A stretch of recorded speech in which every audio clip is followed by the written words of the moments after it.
Excellent. That's very helpful. Thank you. Because that was like totally off the cuff, right? But it's all about how do we help them feel comfortable.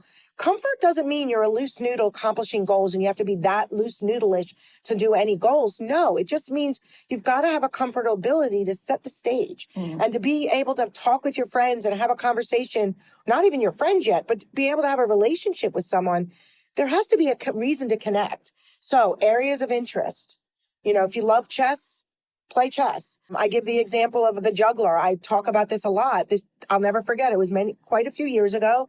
He was also older in middle school, going into he was upper school, but he worked with the younger kids first. So he did juggling in school and started a juggling club. Did I ever tell you this story? It's one of my favorite stories. I have rock climber stories, but what we did is we found, what do you love? And this particular boy was in the circus. They had like a circus in their area. So he loved juggling, and he was a juggler, and he was juggling, and he felt so good about himself because most people can't juggle. And so we started a juggling club. And so the juggling club, he's sent out letters and wanted members, but he felt most comfortable because we talked about it. It wasn't like, all right, start your juggling club. Let's have a juggling. He was most comfortable with younger kids. So we started with middle schoolers. And once that juggling club with the middle schoolers that he led, he got questions back and forth that started through email because he wasn't as comfortable talking yet.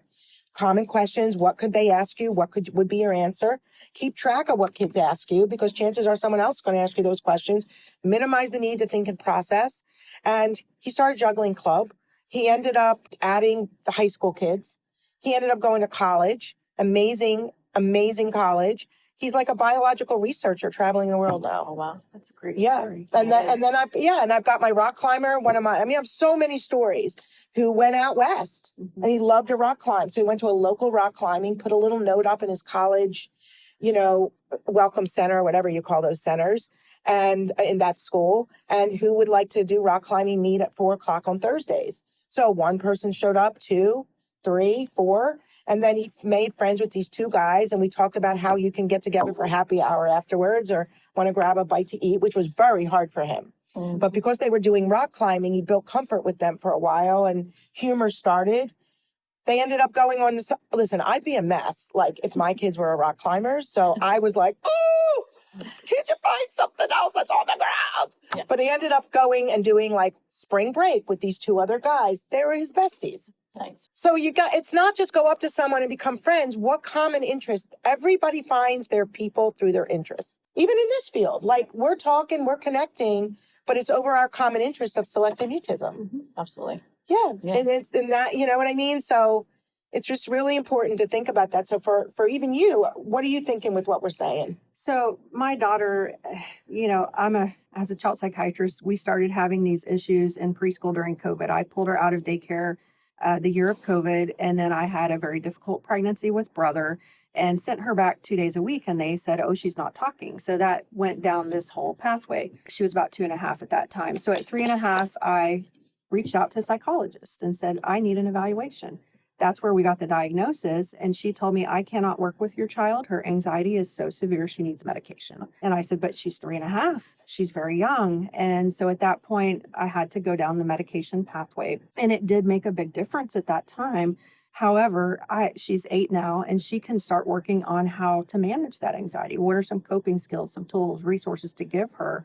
And in your experience, what does it look like for these kids to get off of medication once they start getting down their recovery pathway? When do you often see? So medication that's a really good podcast to do with parents. Yeah. And we should probably do more of this.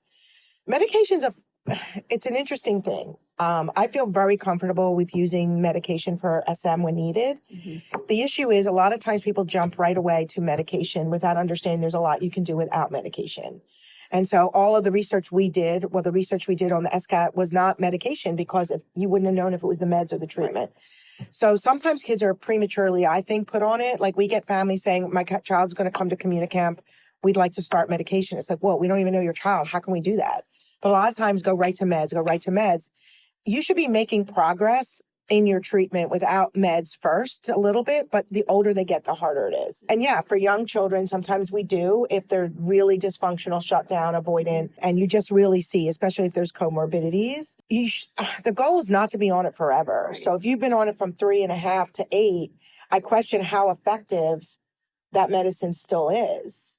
When we started it, she would come home from daycare and have a meltdown for 2 solid hours. When you started When it. we started So it. what was So the dose she- you started? Did you do? No, that's the reason we had to start it. Oh. And so we started very slowly, and it was a life changer for her, for us. And so it has been impactful. And I would like to get her off of it at some point, but she needs to learn the coping skills and strategies. Is she before I can do motivated? that.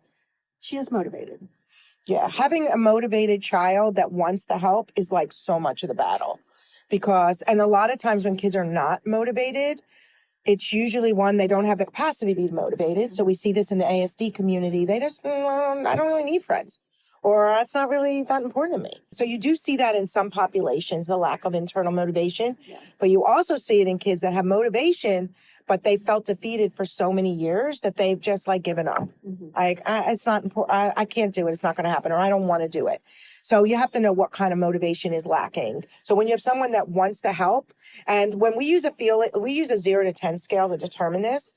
And if a child says even like a 1, like shows us a 1 out of 10 that they want the help, that's great, because that means, and you're like, why is that great? It's only a 1 out of 10. Because that means I want the help, but I don't know what that means to get there. So I'm a little nervous about what you mean by do you want help? Because do you want help could be like, are you expecting me to go up and talk to the store clerk tomorrow, or talk to my teacher when I'm not even able to hand money to a store clerk type of feeling? Yeah. So that's why knowing a child and their specifics to us is so important, because everyone's different. Where you are, or where you were is like just different. So there's no one size fits all. So once they're able to be functional socially, and I don't mean the most outgoing kid in the class, functional socially, can answer a question, if need be, go up and ask a question, even if they have to write it and read it, but they're functioning and they're continuing to grow socially, emotionally. There are other anxieties, depression, if that exists, which tends to start, if it does happen at all, within the middle school years. So some of our listeners would be like, well, I have a 5-year-old who's depressed. Perhaps you do, but in my world of SM in 30 some years, I keep saying that because it's true of the world I was living in, and anxiety. And I was very drawn to anxiety as a doctor. And so I was always interested in it. I've never seen, except for 2 cases, a depressed child, and those 2 cases were like an 11 and 12-year-old.